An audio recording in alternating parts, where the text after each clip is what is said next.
사실 12.3 개엄 전에는 윤석열, 한동훈을 한 방에 보낼 수 있는 가장 중요한 사안이라고 봤는데 개엄 때문에 다소 여러분들 이제 관심에 좀 붙여져 있긴 합니다.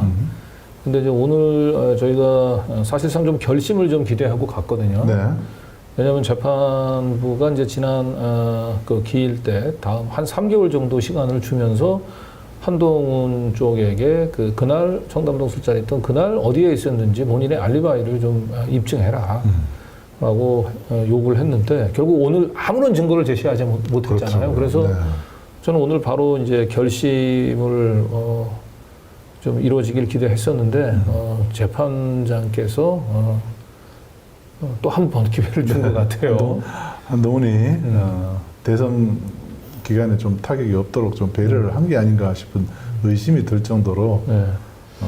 좀 일단 한동훈이 이제 질 거라는 어느 정도의 네. 그게 있다는 거죠 지금. 그렇습니다. 네. 네.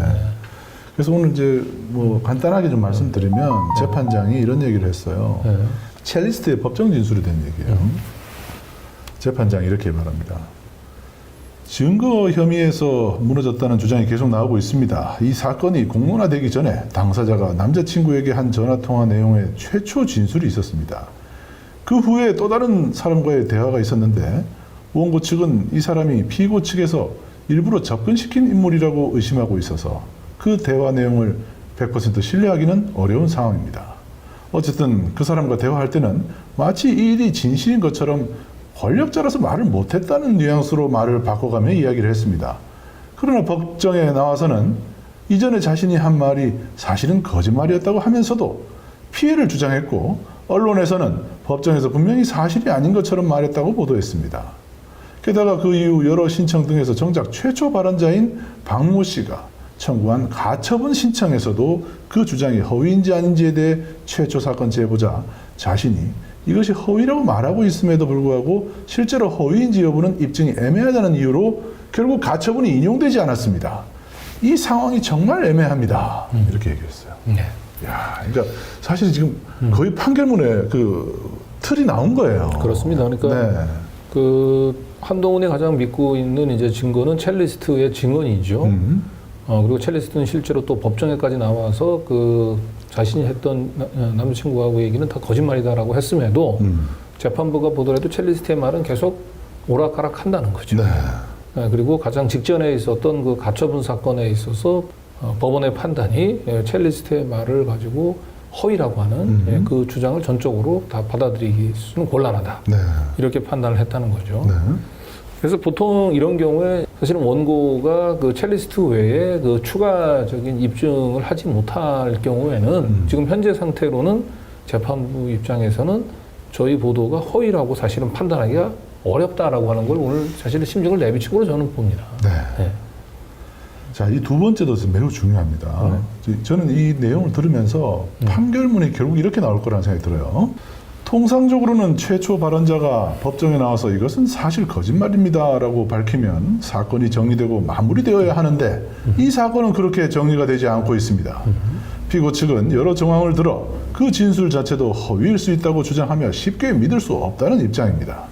한편으로는 제가 계속 언급했듯이 원고인 한동훈이 알리바이 증거 하나만 제출하면 이 문제는 끝날 텐데 그러한 증거를 제출하지 않으면서 계속 다투고 있으니 의심스럽습니다.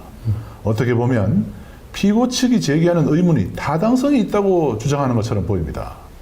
원고 대리인도 이런 상황을 이해하실 겁니다. 물론 저는 모든 사정을 알지 못하지만 만약 명확하게 그날 저는 여기에 있었습니다라고 증명할 수 있다면 사실 피고들은 더 이상 할 말이 없을 겁니다.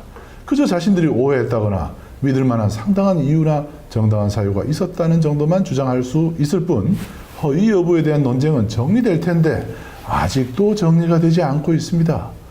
형사사건 재판도 나와봐야 알겠지만 1심 판결 끝난다고 또 항소하면 원고 측은 또 부인할 거 아닙니까? 재판장이 이미 이제 이 판결문에 큰 흐름을 뼈대를 지금 세웠다 이렇게 볼 수가 있죠. 보통은 이제 그 저희가 보도를 하게 된 그 원 소스라고 할 수 있는 첼리스트가 이렇게 나와서 그 말을 부인을 하게 되면 그걸로 다 끝난다 이거죠. 네. 그런데 그 첼리스트의 말이 여러 가지 정황에 맞춰서 진술이 지금 이제 의심을 지금 받고 있기 때문에 그걸 가지고는 지금 재판부에서 명확히 이걸 거짓이라고 판단할 수 없다. 네. 그럼 이런 상황이면 원고가 그날 어디 있었는지 입증하면 되는데 그걸 안 하니까 여러 가지로 좀 의심스럽다라고 하는 것이고요. 그래서 결국은 이제 형사 재판을 통해서 다시 또 진실 여부를 가려야 되는데 형사 재판 1심이 끝나도 항소를 하게 되면은 시간이 또 길어지는 거 아니냐. 그런데 이제 잘 보세요. 다시 보니까 요 대목이 맨 마지막에 형사사건 재판도 나와봐야 알겠지만 1심 판결이 난다고 해서 또 항소하면 원고 측은 또 부인할 거 아닙니까? 이렇게 얘기했거든요. 그러니까 저기서는 1심 판결이 저희 피고가 이긴다라고 하는 걸 전제로 하고 있죠. 다시 한번 꼭 마지막에 1심 판결이 나서 항소하면 원고 측은 부인한다. 그러니까 1심 판결에서는 저희가 이길 것을 재판부가 무의식중에 전 드러낸 걸로 보입니다. 저게 이제 그 형사재판 1심 판결이라고 지금 보여지거든요. 네. 맨 마지막으로. 그러니까 형사재판이에요. 네. 그래서 형사재판에 자기가 봤을 때 형사재판 기록들을 다 보지는 않았지만 이런 상태라고 얘기한다면은 이거 피고 더-탐사 쪽에서 이길 것 같은데 그런데 1심에서 더-탐사가 이겨도 원고가 또 항소를 하면 아니냐. 못 기다린다는 거예요. 네. 그래서 자기는 판결해야 되겠다고 하는 입장입니다. 네. 그래서 결과적으로 검찰이 가지고 있는 그 형사 기록에서 그날 알리바이를 입증할 수 있는 뭔가 결정적인 물증이 나오지 않는 한 사실상 이 재판부는 원고 패소 판결을 할 수밖에 없음을 오늘 다시 한번 심증을 드러낸 걸로 보여집니다. 제가 원고 측 변호인 할까요? 네. 요건 이제 한동훈 측 변호인이에요. 네, 원고 측 입장에서는 가처분 신청이 인용되지 않은 것은 맞습니다. 하지만 저는 해당 결정문을 직접 보지 못한 상태입니다. 그리고 사실 허위 여부에 대한 소명 관련 내용은 제가 여러 기사를 찾아봤음에도 불구하고 전혀 언급된 바가 없었습니다. 그 정확히 안 나오죠. 네, 허위 여부에 대한 거는 없고. 그런데 서칭을 안 보신 것 같네요. 결정문 찾아보세요. 형사 기록에서는 당연히 알리바이 관련 자료들은 제출되지 않은 거죠. 네, 여기서 이제 정철승 변호사가 이렇게 얘기했습니다. 수사 기록의 양은 방대하지만 가장 기본적인 사실들에 대한 수사가 제대로 이루어지지 않아서 저희 변호인들이 재판부에 이 문제점을 지적하고 있는 상황입니다. 특히 고소인에 대한 조사와 검토가 제대로 이루어지지 않았습니다. 고소인 조사가 없었어요? 누가 고소한 거죠? 그거 한동훈 씨죠, 원고. 고소장은 냈는데 정작 고소인에 대한 조사는 이루어지지 않았다. 참 되게 이례적이고 꼭 이례적이긴 하네요.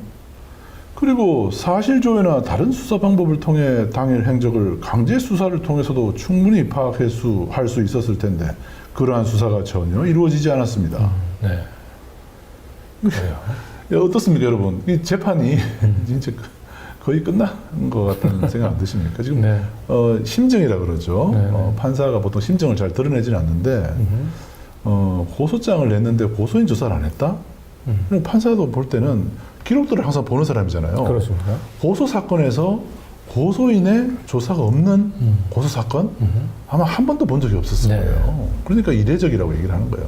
정철승 변호사도 경력이 많으니까 이 참 이례적입니다고 했더니 판사가 그걸 받아서 보통은 이렇게 동의를 잘 하지 않습니다. 그렇습니다. 참 되게 이례적이고 그러면은 뭐 그건 좀 알아봐야죠. 뭐 이렇게 하고 이제 중립적인 입장이 딱 치는데 이례적이긴 하죠라고 저렇게 동조를 해버렸습니다.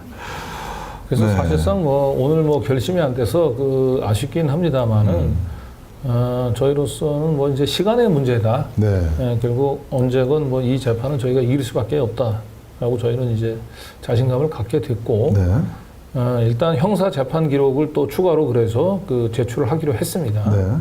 그래서 형사 기록을 살펴보고 그리고 나서 판단을 할 것 같아요. 근데 민사 재판부가 형사 재판 기록들을 보고도 만약에 우리 손을 들어준다면 그래서 결정적으로 우리 보도가 허위라고 하는 것을 검찰이나 경찰의 수사 기록을 통해서도 그걸 입증할 만한 증거가 없다고 판단해서 우리 손을 들어준다면 우리는 그냥 한 번에 민사뿐만 아니고 형사에서도 사실상 승기를 잡는 거죠. 그래서 시간이 좀 길어진 것은 아쉽긴 하지만 차라리 형사 재판 기록을 받아서 그리고 난 뒤에 최종 결심을 한다라고 얘기하는 건 저희는 일타쌍피로 민사뿐만 아니고 형사 재판도 사실은 이 민사재판부가 2년 가까이 지금 거의 검토했던 재판부잖아요. 네. 여기서 이걸 부도를 허위라고 보기 어렵다고 판단한다면 그건 형사재판에도 저는 그대로 영향을 미칠 거라고 그렇죠. 봅니다. 네. 이게 지금 청담동 술자리 관련된 뭐 검찰은 기소를 했지만 경찰이나 그런데 재판에서는 네. 한 번도 저희가 진 적이 없어요. 네. 예, 청담동 술자리 재판은 유독 지금 법원에서는 지금 판례들이 난 유일하게 딱 한 번 진 게 있긴 있었죠. 왜냐하면 이미키 씨의 이미키 가처분만 졌군요. 우리가 졌는데 네. 근데 이미키는 본안에서 우리가 이겼기 때문에 그렇죠. 그건 뭐 덮여버리는 네. 거죠. 네. 자, 그래서 사실상 지금 청담동 술자리 민사소송은 저희들이 전승을 했다라고 그렇습니다. 그래서 앞으로 남은 소송도 시민 여러분들의 청진년 회원들의 도움을 받아서 제 끝까지 승리를 하겠다고 다짐을 해봅니다.